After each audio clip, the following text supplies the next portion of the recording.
saya ini sudah jadi oposisinya Pak Jokowi itu sejak dia dari Solo itu. Saya mencurigai ini dari kalangan PKI munculnya itu, ya siapa tahu dia membawa ideologi PKI dan Luhut nomor 2 setelah Jokowi harus dihukum juga gitu ya.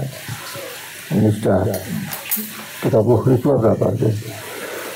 Nanti Mulyani saya garap juga, karena Mulyani juga ya tengik juga dia itu ya ini sebenarnya anti Islam ya. Kemudian dia menjadi anti ya.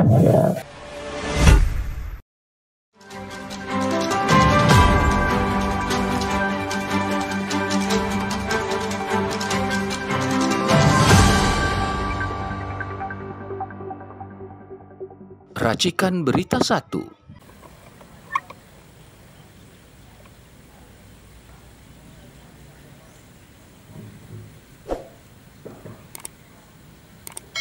Assalamualaikum. Ya, Mas. Terima kasih. Nah, kan dah. Terus. Nah, assalamualaikum. Jauh-jauh nggak dapat gambar. Assalamualaikum. Tuh, kan hidup. Kan jadi cantik gitu loh.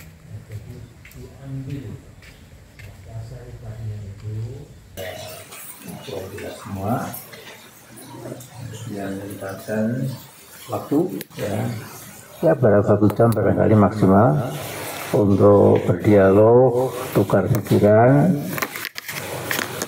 supaya intinya kita makin semangat ya untuk menegakkan istilah Al-Quran itu ya jihad fisabilillah ya. Jadi kata jihad itu dimuat tertera dalam Al-Quran itu sama banyaknya dengan kata sholat ya. Jadi kata wajahidu, wajihadun, yujahidun dan lain-lain ya seperti solu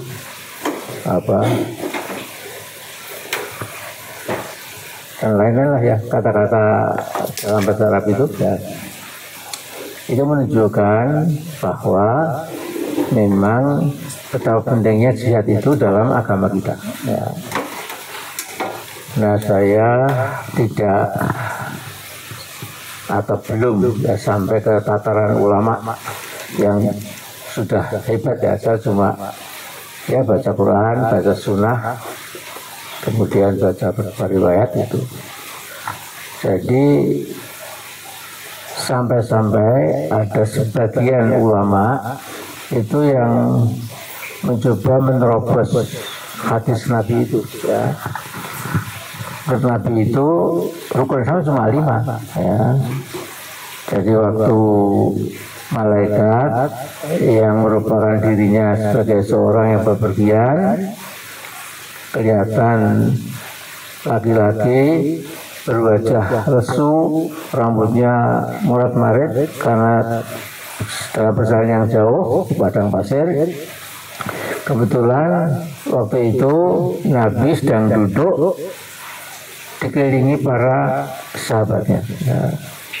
Nah, tiba-tiba ini ada laki yang seolah-olah ya maaf nih, malaikat Jibril merupakan laki-laki ya, seolah-olah tidak punya aturan ya. Kemudian tiba-tiba datang ke depan Nabi, kemudian tangannya diletakkan di 2 lutut Nabi, kemudian ya Muhammad akhbirni anil Islam, wahai Muhammad lewatkan beritahu saya apa Islam itu.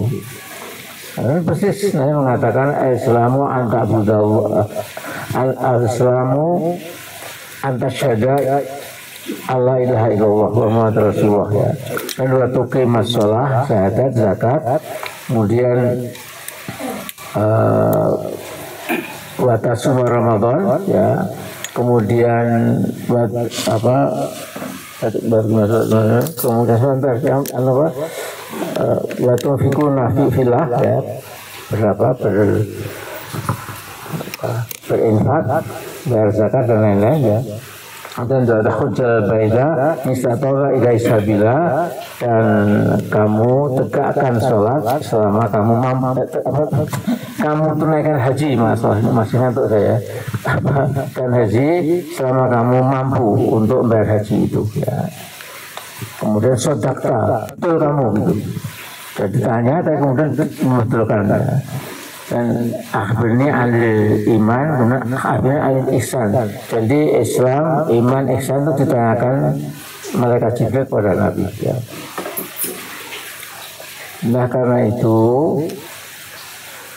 begitu pentingnya jihad fisabilillah, itu ada sebagian ulama yang mencoba membuat ijtihad ya, supaya umat Islam tidak lembek, tidak jadi umat pecundang, umat yang lemas, umat yang tidak berani bertarung ya, maka dimasukkan sila rukun Islam yang ke-6 itu adalah jihad fisabilillah ya. Kemudian semua juga tidak mungkin itu sudah paten, sudah baku, sudah fix ya, tidak bisa lagi diubah ya.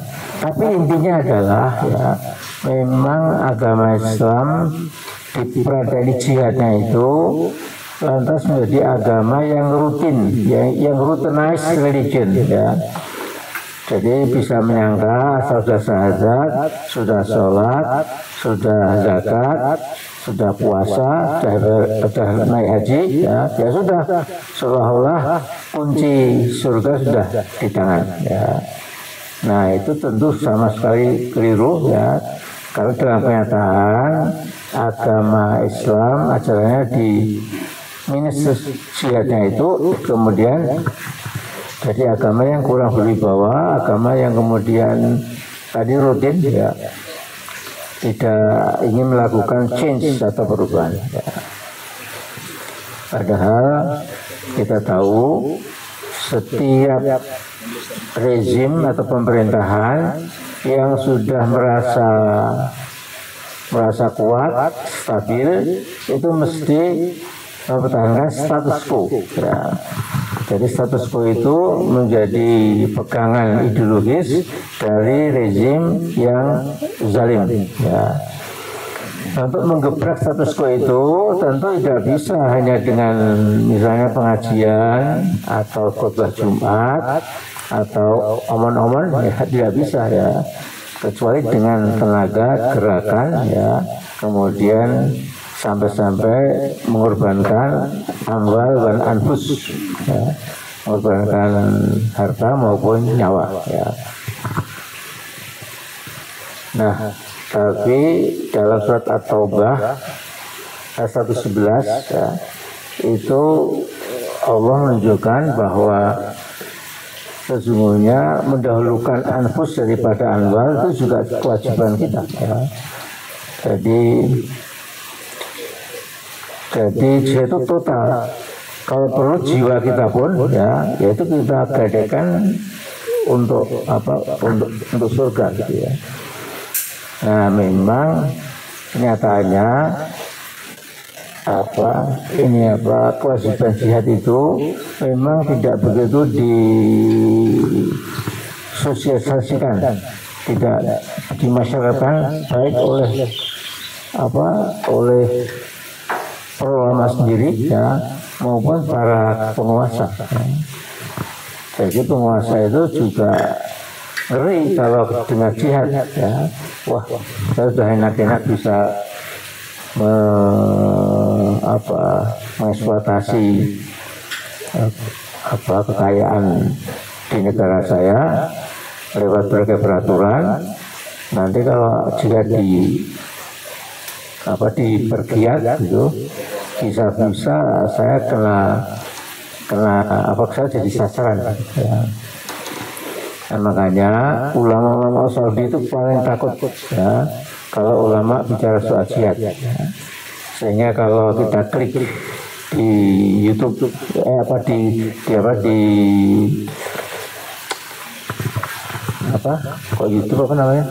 di Google ya. Kalau kita klik di Google itu tentang ajaran-ajaran Islam yang dikeluarkan dari ulama Saudi, ya, itu semua ada, ya, tentang fikih munakahat, ya, fikih sehari-hari itu, ya, ada tentang sholat, tentang wudhu, tentang haji, dan segala macam, memang mendetail, ya. Tapi ketika jihad itu sedikit sekali, ya, cuma ya apa untuk pantas-pantas gitu. Nah karena itu kita pun di Indonesia juga, bahkan Muhammadiyah yang katanya progresif, saya ketua Muhammadiyah dulu, ketua umum, ya, saya sadar bahwa kelemahan Muhammadiyah pun sama dengan itu juga, itu sepertinya menghindari, ya. Nah sehingga kalau Muhammadiyah itu yang tertulis bertujuan untuk membangun masyarakat Islam sesungguh-sungguhnya, ya. Alasannya kalau sudah masuk Islam kan sudah lumayan, sudah bagus sekali itu, dan tidak pernah bicara tentang syariah set, itu tentu dihindari, ya. Tapi itu ada baiknya juga, ya. Karena kalau misalnya NU dan Muhammadiyah itu benderanya ngomong syariah set, itu kemudian teman-teman TNI itu pasang kuda-kuda dan kita malah rugi, ya. Hasilnya di sini Pak Natsir, ya, itu guru kita, beliau mengatakan umat Indonesia ini di dalam menyiarkan agamanya itu jangan memakai politik bendera, ya, berkibar-kibar syariat Islam dan lain-lain, ya. Atau juga politik ginju, ya, yang kelihatannya mencolok gitu, tapi malah kontraproduktif. Tapi kata Pak Natsir, gunakanlah politik garam, ya. Gurihnya, aslinya itu dinikmati oleh rakyat Indonesia tanpa menimbulkan gejolak, ya. Nah, setelah masyarakatnya itu betul-betul Islam, ya mungkin jadi apa lebih gampang, ya, kita bicara yang lebih jauh lagi, ya. Nah memang banyak alasan mengatakan kalau kita mengikuti Nabi Muhammad, kan Nabi Muhammad juga membangun negara untuk melindungi agama gitu, ya. Kita kan hidup di zaman yang demikian kompleks, ya. Kemudian tidak mungkin juga kita lantas serta-merta itu mencoba menerapkan apa yang dilakukan Nabi, ya, ketika industri Yathrib itu memang bangun masjid dan negara, ya. Tapi nanti itu kalau di sini misalnya seperti itu, tentu kita akan menghadapi banyak masalah, ya. Jadi diambil saripatinya itu bahwa kalau masyarakat sudah Islam, kemudian yang umat ijabah sudah makin kuat dan umat dakwah juga sudah melemah, membungkuk mengikuti Islam, that's it, ya. Jadi umat itu dalam kacamata dakwah dibagi dua, ya. Umatul ijabah, umat yang sudah menerima Islam, ya. So, kita ini umat ijabah, ya. Nah tapi kemudian ada santri abangan yang katanya Islam dan lain-lain, tapi memang belum masuk Islam sungguh-sungguh, ya. Nah sehingga itu diperlukan kemudian dakwah tadi, ya. Itu adalah umat dakwah, sasaran dakwah kita itu adalah mereka itu, ya. Kalau orang Jawa bilang itu Islam abangan. Jadi saya pernah cerita sama Pak Ridho ini, ya, bahwa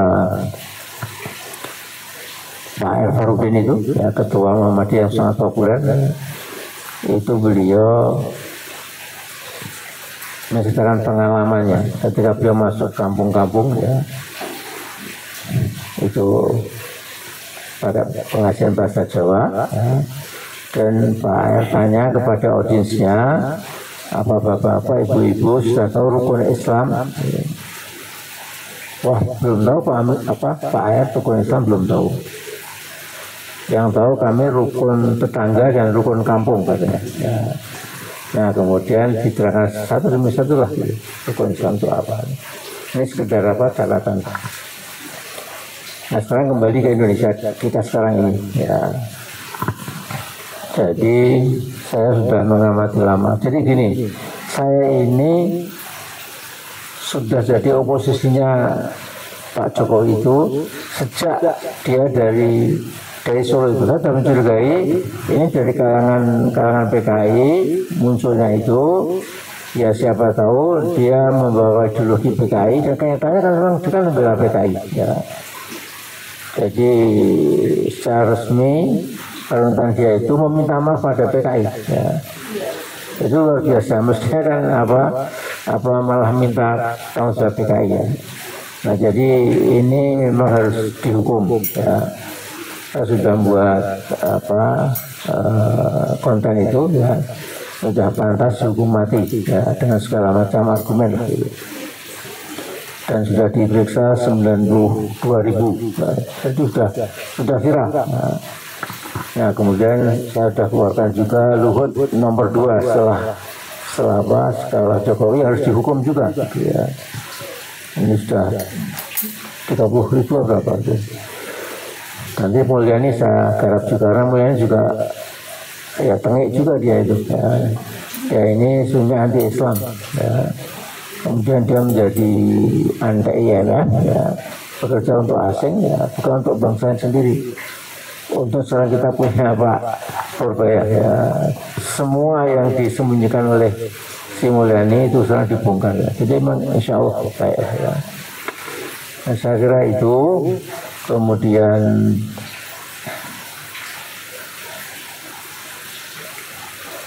tidak ada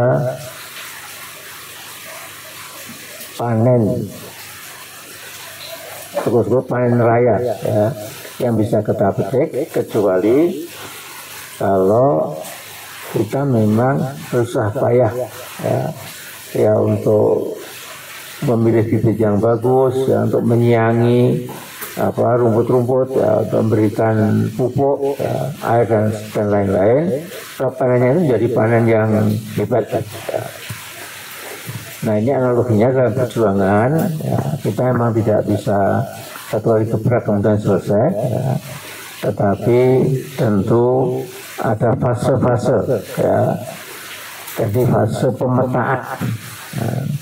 Pemetaan itu menjawab pertanyaan man a'dauna wa man asyiqauna, siapa lawan kita dan siapa sahabat kita ya. Jadi who are our friends and who are our foes enemy ya, dipetakan dulu ya. Dan yang kedua, kemudian dari mana ya kita menyembulkan ya, memunculkan ya langkah-langkah perjuangan itu ya. Yang kedua ini tentu adalah wahdatul Islam, ittihadul Islam ya. Jadi saya ini punya pengalaman yang tidak akan pernah saya lupakan sampai saya mati ya. Ternyata kalau umat Islam itu satu ya, itu memang tidak ada yang bisa menggusur, bisa mengalahkan ya. Juga saya ketua MPR itu ya, kita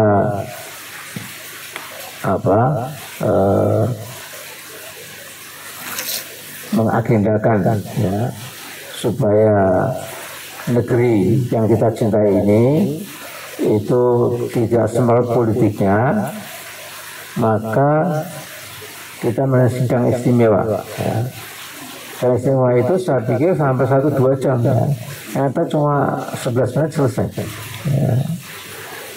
Jadi waktu itu memang yang jadi sasaran itu Gus Dur yang mau mengadakan surat keputusan tuh ya. Jadi seperti dia mau meniru Pak Harto itu loh ya, surat surat istimewa itu loh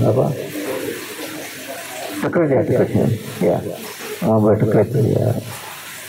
Ada bilang, Gus, Anda itu bukan Bung Karno gitu. Kalau Bung Karno itu gagah perkasa ya. revolusi, ya, kemudian juga karismanya luar biasa.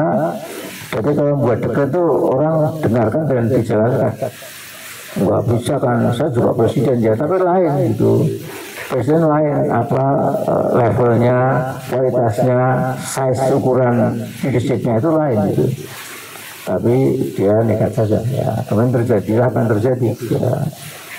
Kemudian itu saya mengatakan kita mulai dari fraksi PDIP yang paling besar 112 anggota MPR mohon berdiri yang setuju dengan lengseran pemakzulan Gus Dur. Itu semua berdiri, tidak ada satu yang nggak berdiri ya. Kemudian sekarang fraksi ABRI semua juga berdiri. Kemudian fraksi PAN, fraksi lain, ya, kemudian sudah. Jadi Pak Palu selesai ya. Dan dia mengangkuti barang dari istana itu.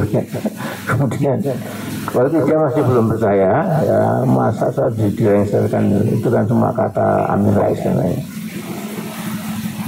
Nah, jadi begini, intinya adalah ya, ini kita suasana sudah lain lagi, tapi selama ukhuwah Islam terjalin, itu memang we are very strong and solidified, ya, unbreakable, nggak bisa dipecah. Ya. Nah, jadi itu saja dulu waktu saya ketua MPR itu kan praktis kunci-kunci kekuasaan kan di tangan umat Islam. Ya. Jadi dulu sesungguhnya ya saya diusung antar umat ini sebagai capresnya, ya, karena waktu itu bukan dipilih, capres saya dipilih oleh anggota MPR. Ya. Nah kemudian supaya tidak percaya sudah saya ngalah. Kemudian alasan mereka ini Pak Amin kan ketua MPR kan bisa bagi-bagi kue dan lain-lain. Ya sudah saya mengalah, pokoknya di tangan kita. Dan ketika Gus Dur saya ketuk Palu, ya jadi ketua MPR itu sholawat badar ya di MPR itu. Bahkan lama dia semua sujud syukur. Saya ditelepon dari Solo ibu saya, Amin, orang Madinah juga gembira sekali kita punya presiden Muslim Gus Dur. Jadi semuanya masalah juga gembira waktu itu. Ya. Nah cuma salahnya jadi presiden 2 hari kemudian saya mau ketemu udah nggak bisa lah itu loh. Sudah dihalang-halangi sama siapa namanya Dusan almarhum.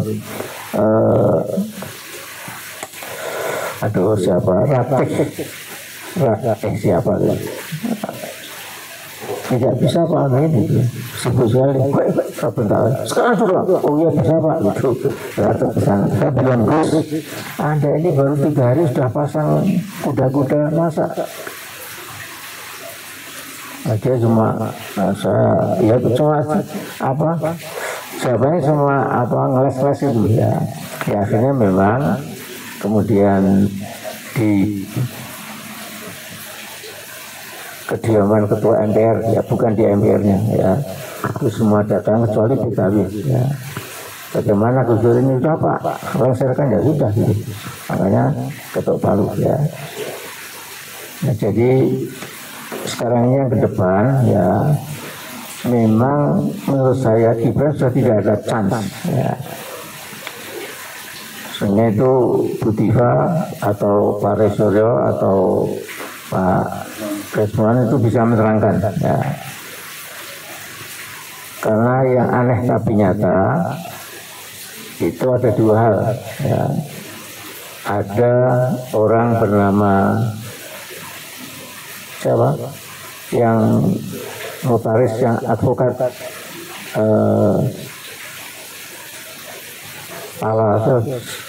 Jahit Pala Suban Pala ya, Suban Pala itu ya. Ini seperti dikirim Tuhan dulu kan dia belum, kita kan nggak dengar masih itu ya, out of nowhere, it's an unknown quantity kata bahasa Inggrisnya itu ya. Tiba-tiba ke Jakarta Pusat ya, Dan lucunya juga ketuanya itu mengiyakan ya. Kemudian sudah di berita besar ternyata memang dia SMA-nya nggak palsu juga, apalagi S1-nya lebih palsu lagi ya. Sehingga ini sudah, dan ini kemudian dicek lagi ya. Lantas semua berkas-berkas dari KPU sudah diberikan ya, fotokopinya itu ya. Tapi masalah ini di atas angin ya. Jadi dari ini saja, andai kata si Gibran nggak mau mundur, ya sudah, tidak akan ada lagi gambaran Gibran situ. Dan ini saya kira yang membuat Jokowi itu ya semakin kurus. Ya. Anda lihat, ya. Karena dia itu kurus sekali, ya. Mungkin kurang tidur, kurang makan, sehingga kalau diperkirakan oleh Ustadz Suharsono itu ya dia paling 50% kan tinggi, paling 50 kilogram ya, maksimal 60 kilo ya. Nah jadi memang rencana Allah itu kan tidak mungkin ya dilawan manusia ya. Dalam surat Ibrahim itu ada empat kata makar. Dalam ayat yang pendek ada kata 4 makar ya. Laqad makaru makrohum makrohum wa indallahi makruhum wa in kana makruhum latazulu minhu jibal.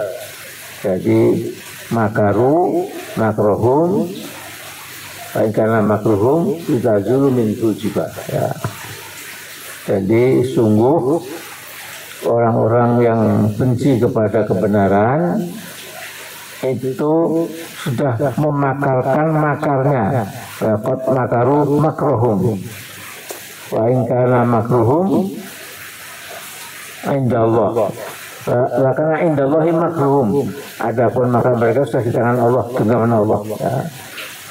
Walau karena makruhum litazul bil jibal, walaupun makar mereka itu dimaksudkan untuk melenyapkan beberapa gunung. Ya. Jadi dengan teknologi mutakhir, saya kira Gunung Merbabu, Gunung Merapi, Gunung Semeru, Gunung Serme, Gunung manapun lah ya, itu bisa diratakan dengan tanah. Ya. Bagaimana Pak lavanya, laharnya, yaitu dengan teknologi ratanya. Ya. Tapi kata Allah itu sepele bagi Allah. Ya. Walaupun makarnya itu dimaksud untuk melenyapkan beberapa buah gunung. Nah sekarang memang ya yang penting itu Prabowo nggak usah melarang-larang ya. Dan saya dapat bocoran apalah itu informasi dari Jakarta ya. Memang Pak Prabowo membiarkan ya. Kalau nggak membiarkan tidak mungkin PN Jakarta Pusat berani ya. Kalau nggak membiarkan tentu mungkin sudah diganggu-ganggu ya Mas Roy Suryo CS gitu. Kalau sudah membiarkan, tentu bisa diteror secara minta, ya. Malam-malam ditelepon, kamu sudah bisa hidup ya, gitu. Saya dulu kan waktu mengkritik Pak Harto kan juga sering dapat telepon, ya. Dan paling berat itu persis seperti yang dialami Budi Faisal. Kamu sudah merasa di atas angin ya. Kami tahu anak-anakmu sekolahnya di mana, jam berapa, kapan-kapan kita kasih air keras mukanya biar banyak semua gitu. Di waktu itu saya juga grogi, wah kok anak saya mau saya punya masa depan dulu ya. Terus Bismillah mudah-mudahan Allah menjaga. Lagi Allah mengatakan Allah yutabi'u 'anil ladzina amanu ya. Allah itu mendefense ya, menjaga orang-orang beriman. Jadi itu pegangan saya ya. Nah, jadi memang akan ada teror dan segala macam. Dan ini juga Luhut kan kurang ajar kalau jangan diganti Polri, ketua apakah Polri itu kan juga ini kan ya. Makanya saya juga mengatakan itu Luhut sudah sakit jiwa dan lain-lain. Hati-hati, Luhut itu seperti orang sakit jiwa. Jadi kalau saya misalnya dibawa ke pengadilan, Pak seperti itu bukan sakit jiwa, seperti sakit jiwa. Berarti wah dia itu seperti orang kaya padahal orang nggak kaya. Dia seperti orang pandai padahal bodoh. Jadi saya sudah mikir juga kalau kata seperti itu, insya Allah menutup tuduhan penghinaan itu ya. Tapi kalau soal penghinaan ini kan saya sudah 2 tahun lalu mengatakan Jokowi dan Luhut itu punya penyakit egosentrik, egoistik, dan psikopatik. Ya. Jadi berpikir ananiah, aku, dan merasa paling benar. Ya. Itu kan juga penghinaan. Ya. Perlu diperiksa oleh dokter psikiater. Kalau psikiatris tapi psikiater yang mengetahui kesehatan kejiwaan Luhut maupun Pak Jokowi. Kalau saya juga ada hidup tapi alhamdulillah nggak apa-apa ya. Jadi pada waktu ada seorang ibu dari Bogor itu yang ngomongnya keliru tentang undang-undang undang-undang ITE itu ya. Karena berapa tahun itu, wah kasihan dia. Lalu banyak yang jadi korban ITE yang ngawur itu. Ya. Nah jadi yang penting memang sekarang ini konsolidasi. Ya. Dan saya November tanggal 8 kalau nggak salah itu diminta Muhammadiyah ya untuk memberikan masukan-masukan buat generasi muda Muhammadiyah. Ya. Jadi asal Muhammadiyah, NU, Dewan Dakwah, PUI, ya. Kemudian yang di Medan Al-Ghasliyah, ya. Dan yang di mana di timur itu di Nusa Tenggara itu kan juga punya pesan dan didengarkan juga. Hanya kalau tokoh-tokoh ini ya di stem ya frekuensi dan nada dan suara frekuensi dan volume ya itulah ya.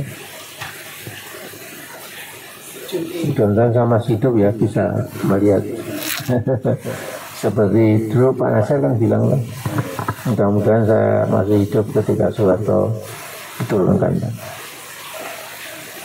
Dan juga Pak Sanusi datang ke sini, ke rumah saya di sana itu. Mas Amin nggak usah terlalu gede. Soeharto, kami yang tua-tua ini, Amin jangan ikut-ikut. Saya Pak Amin, saya memang berdoa pada Allah. Saya juga itu pernah menjadi perusahaan Pak Isyur Sanusi ini. Ya. Mudah-mudahan saya bisa menyaksikan. Dan betul-betul sehingga harus syukuran gitu. Ya. Mengundang rekan-rekannya yang mensyukuri kejatuhan Soeharto itu. Ya. Tapi saya kira orang yang berdoa malam hari mengangkat tangan kepada Allah dengan bahasa Jawa atau bahasa Indonesia ya. Yang Gusti Allah mugi-mugi Joko Widodo panjenengan patuko paringi hukuman ingkang itu sebaik-baiknya gitu. Saya itu dulu ya.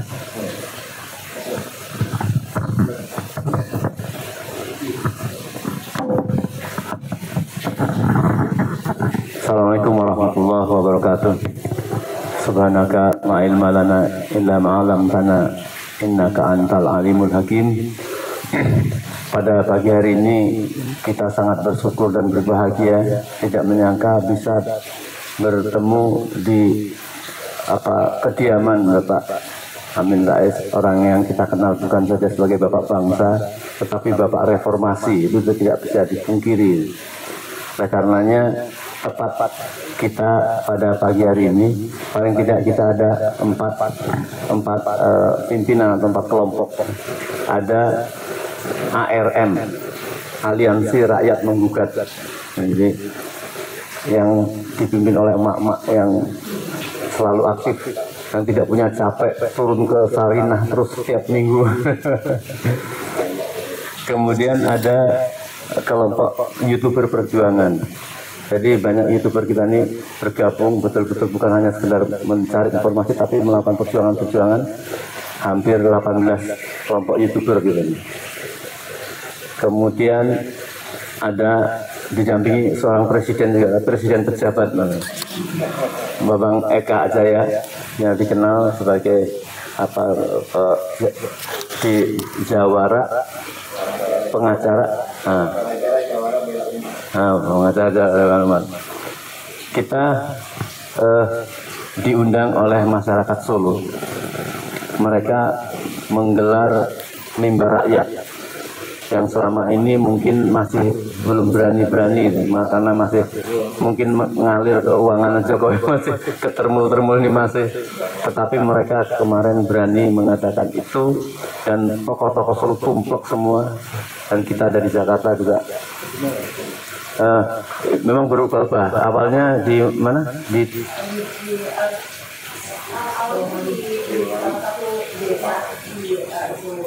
Boyolali ya. Jadi di lantas kita pindah ke rumah umat Islam di dekatnya Samudrik dulu. Tanggaperan ya. Di situ mereka tidak bisa memperkirakan bahwa kita mendadak di situ, dan digelarlah di jalan. Nah, intinya bahwa kita menyampaikan juga, kita sedang diadu seolah-olah semua masyarakat menentang Solo, karena ada selalu disebut geng Solo. Sampaikan bahwa kita tahu guru kita, sahabat kita itu orang-orang Solo semua, pejuang semua. Jadi ini mau dipecah belah mereka saja.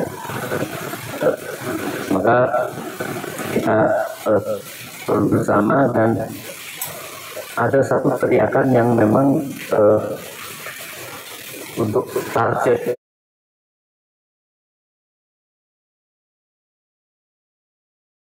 tangkap Jokowi.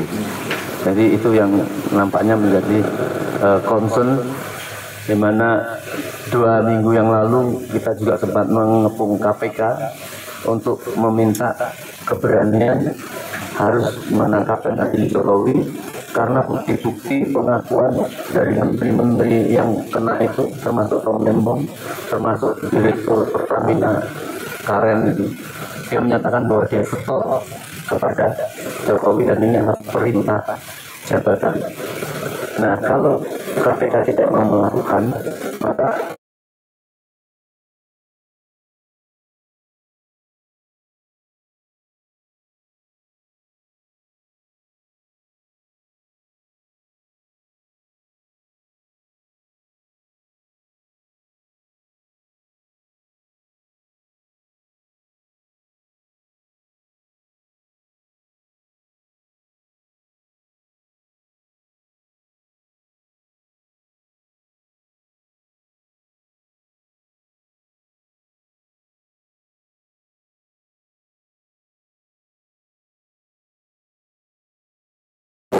tidak akan bisa berjalan kalau masih mendiamkan gengnya Jokowi ini bercokol di kementerian, karena banyak sekali.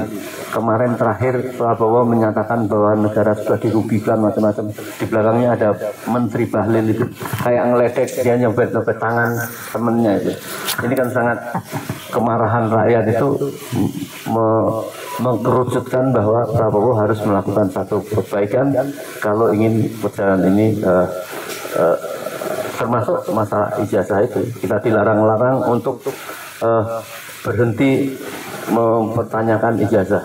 Semakin meminta perintah itu, semakin Roy Suryo, teman-teman kita di grup ini semakin memberanikan diri, bahkan KPK, KPU dan bahkan Dikdasmen itu menunjukkan bukti-bukti tentang kepalsuan itu. Saya kira ini yang kita perlukan, jangan berhenti nasihat dari cukup tadi sudah memberikan fondasi. Ini bukan hanya sekedar kita ubiang-ubiung, tapi memberikan fondasi rasa jihad kita ini. Alladzina amanu wa hajaru wa jahadu fisabilillah bi amwalihim wa anfusihim a'dhamu darajatan indallah ulaika humul faizun. Saya kira mungkin itu dari saya, mungkin Mas Eka atau Mbak Men.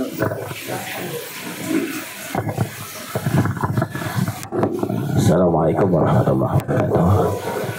Alhamdulillah, salatu wassalamu ala rasulillah Muhammad ibn Abdillah wa ala alihi wa sahbihi wa man wala la hawla wa la quwwata illa billah, amma ba'd. Pak Amin Rais yang kami hormati, Mas Ridho, membuka memori Pak Amin. Saya kader Pak Amin juga dulu di PAN, yang ditolong waktu ada kader kita dapat haji, undian haji, ternyata panitianya kabur dan Pak Amin yang nanggung dengan Mas Mumtaz kalau nggak salah saat itu 2009 Pak Amin. Pertama, alhamdulillah saya Eka Jaya, Ketua Umum Ormas Pejabat Pengacara Jawara Bela Umat, terakhir ketemu Mas Ridho di Rakernas di Taman Mini di asrama haji. Kami rindu sebetulnya dengan fatwa gerakan-gerakan Pak Amin pada saat ini. Ya, sepertinya gerakan-gerakan yang kita lakukan ini, ya walaupun banyak tokoh-tokoh baru muncul gitu kayak Dr. Tifa, Pak Desmond dan lain sebagainya, tapi giroh daripada reformasi itu adalah masih ada di tangan Pak Amin Rais yang kita lihat. Ingin sekali mana mungkin nanti suatu saat kita punya gerakan besar, Pak Amin bisa menghadiri, menambah spirit kita, semangat kita, karena ini insya Allah nanti kita coba untuk mengarrange apakah nanti targetnya itu dia, kita kangen spirit itu Pak Amin. Ini sepertinya perjuangan memang ya, kalau kawan-kawan bilang perjuangan masih panjang, tapi kita lihat untuk ijazah palsu ini finishing lah bahasa kasarnya begitu. Jangan sampai finishnya ini malah nggak jelas gitu. Kita mohon nanti ya lewat arahan atau link dari Pak Amin dan lain sebagainya, ini perjuangan ini tidak sia-sia. Artinya memang kita ingin memperbaiki keadaan bangsa dan negara yang memang sudah carut marut luar biasa, dihajar oleh geng, bukan geng Solo ya, artinya ini Jokowi CS lah. Kalau karena orang Solo banyak juga yang jiwa-jiwa patriotisnya luar biasa. Nah, ini yang ingin kami sampaikan agar mudah-mudahan ke depan dalam perjuangan yang mungkin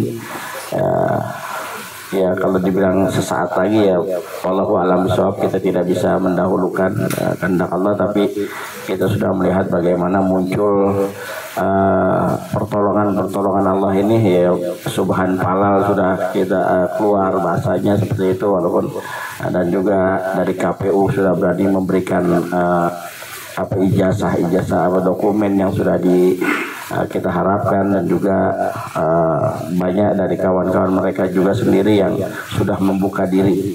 Ya mudah-mudahan nanti sekali lagi ada satu gerakan nanti akan ya kita bikin, nanti kita harapkan Pak Amin bisa hadir, bisa menambah spirit lagi, semangat, karena para tokoh jenderal juga ketika kita kepung KPU hadir semua Pak Amin. Ya Pak Fahru Roji datang, Pak Jana Purnomo datang, Sunarko, semua para jenderal-jenderal sepuh ya, karena memang tujuan satu, bagaimana kita mencoba melindungi Prabowo daripada kudeta Gibran CS, bahasa yang kasar begitu. mau tidak mau, suka tidak suka ya Prabowo ini harus kita lindungi daripada pengkhianat-pengkhianat bangsa yang ada di sekitarnya.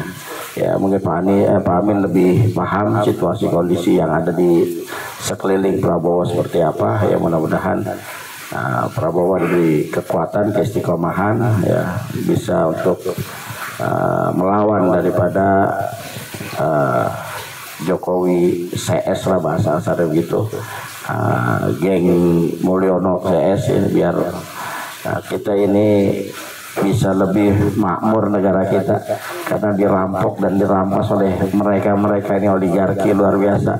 Ya kita ini sampai kemarin pagar laut itu sampai kita bongkar bersama, kita sampai turun bersama, kita nyebur ke laut. Ini ternyata pas lama kita diemin ternyata sudah dibetuk. Nah ini makin merajalelanya oligarki yang ada. Ya mudah-mudahan sekali lagi harapan kami, mohon dukungan, support, ya spirit dari Pak Amin, dan bisa membersamai kita ke depan dalam gerakan, karena kita butuh tetap Pak Amin adalah sebagai tokoh reformasi, yang tokoh perubahan buat bangsa dan negara ini, dan kami masih mengharapkan sumbangsi pemikiran seperti untuk gerakan kita buat Indonesia ke depan lebih baik. Mungkin ini saja dari saya, terima kasih. Assalamualaikum warahmatullahi wabarakatuh. Assalamualaikum warahmatullahi wabarakatuh. Mungkin dari saya singkat aja. Saya dari Aliansi Rakyat Menggugat, yang hampir 80% anggotanya itu adalah emak-emak. Dan mungkin ini merupakan satu fenomena, karena kami ini semuanya backgroundnya sama. Kami itu adalah ibu rumah tangga. Kami bukan politis ataupun orang partai, tapi kami turun karena memang di zaman Jokowi ini semua memang sudah diacak-acak, dari mulai generasi bangsa yang menjadi stunting, kemudian tidak adanya peluang kerja, kemudian TKA banyak masuk, kemudian masih banyak lagi yang artinya urusan rumah tangga pun ikut terganggu. Akhirnya kami sebagai salah satu dari pilar bangsa, mak-mak ini akhirnya turun, dan kami akan terus berjuang. Kami berani, ibarat kata seperti ini, kami ini melindungi rumah besar kami, yaitu Indonesia. Kami ada karena apa yang dilakukan oleh Jokowi ini mengancam masa depan anak-anak kita. Jadi sampai kapanpun, sebelum Prabowo untuk tangkap Jokowi, ya, dan mengadili apa yang sudah dilakukan memang benar-benar merusak semua sistem. Kami sebagai ibu-ibu, kami bilangnya kami adalah ibu pertiwi yang melawan. Kami tidak pernah menangis, tapi kami akan melawan. Kami tetap akan turun. Terima kasih. Wassalamualaikum warahmatullahi wabarakatuh. Ada lagi? Ada Jumar?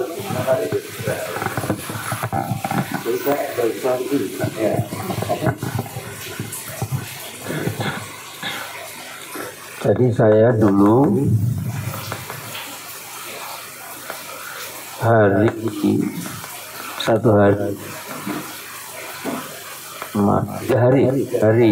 sebelum Pak Harto menyatakan meletakkan jabatan, kemudian kursi presiden diberikan ke Pak Habibie, ya, itu saya ada di Solo, ya, jadi 3 hari sebelum Pak Harto lengser itu, ya. Dari Solo itu sebelumnya saya sudah ke Jawa Timur, ya, dari Lamongan, ya. Nah, sejak dari Lamongan itu saya telepon oleh 3 orang, ya, berganti-ganti. Pertama Pak Parni Hadi, ya, dulu Pemret Republika, ya. Dia temannya Habibie, ya, kalau ngomong bahasa Jerman, ya, karena dia lulusan Jerman, ya. Dan yang kedua itu kakaknya Bintang Pamungkas, Profesor Edi Swasono, ya. Dan yang ketiga itu Adi Sasono.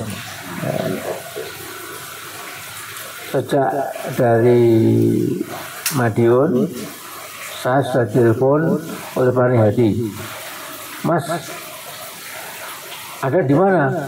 Sekarang saya Jawa Timur, ini saya di atas mobil itu. Mas, ini keadaan makin genting. Jadi Anda jangan masuk Jakarta dulu. Oh iya, oke, saya perhatikan. Dia usul Pak Hadi. Tadi saya Jasono ya, yang pertama Jasono. Ya, ini Pak Hadi. Ya, Pak Andi mengatakan, masih gimana Anda?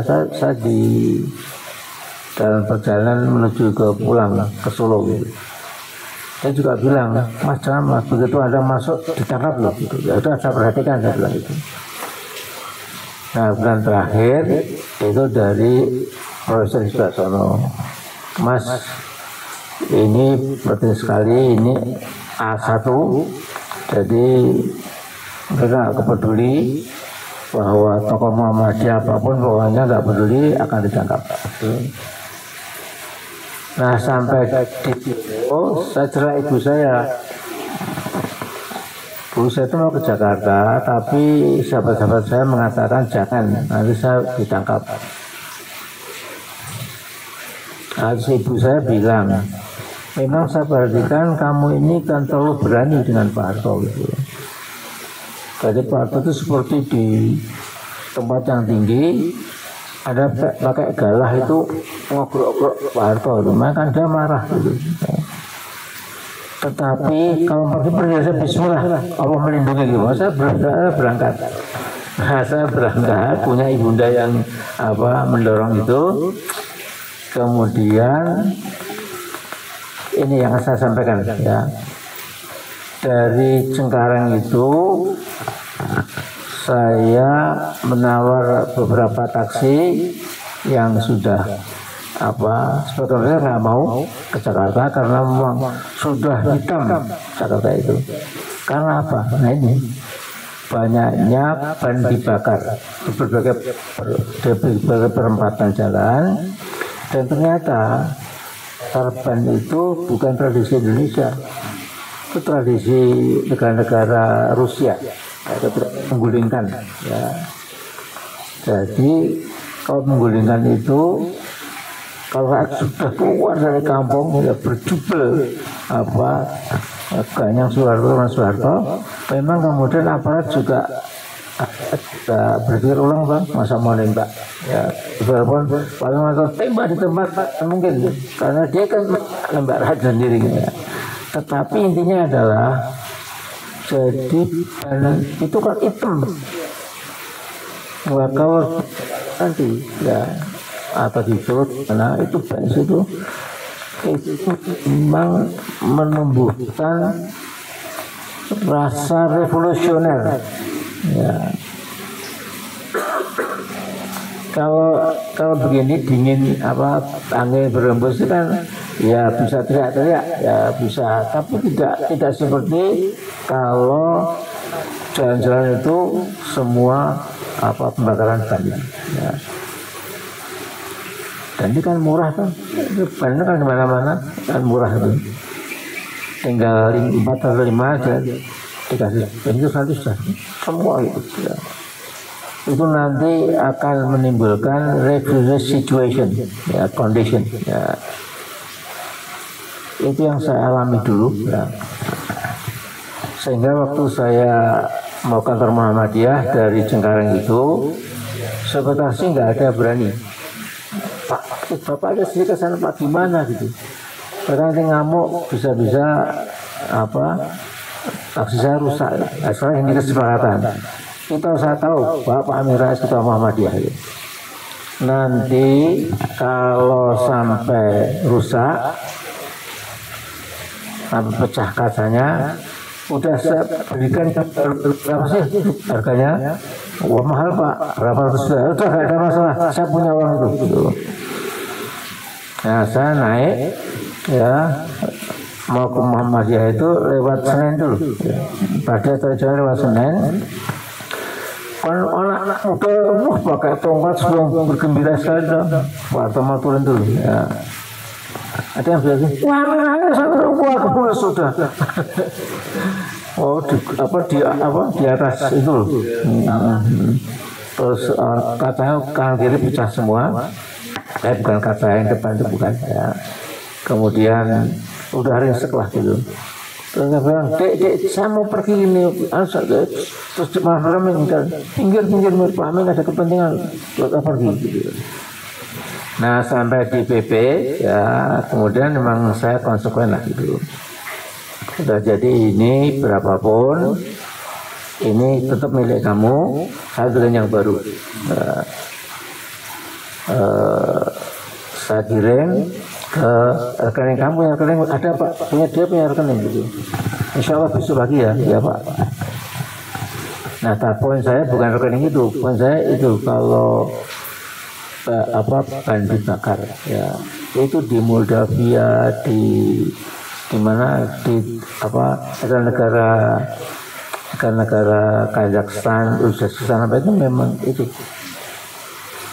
si presiden itu karena rakyat itu melihat bahan bakarnya senang gitu.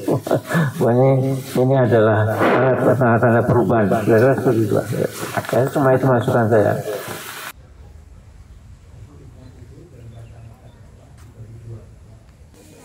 Dulu salah satu FPI sedang membuat sendiri dapat sebelum sholat megang apa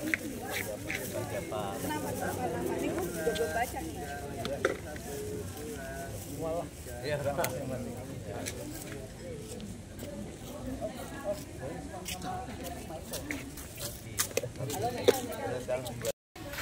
Gimana sih?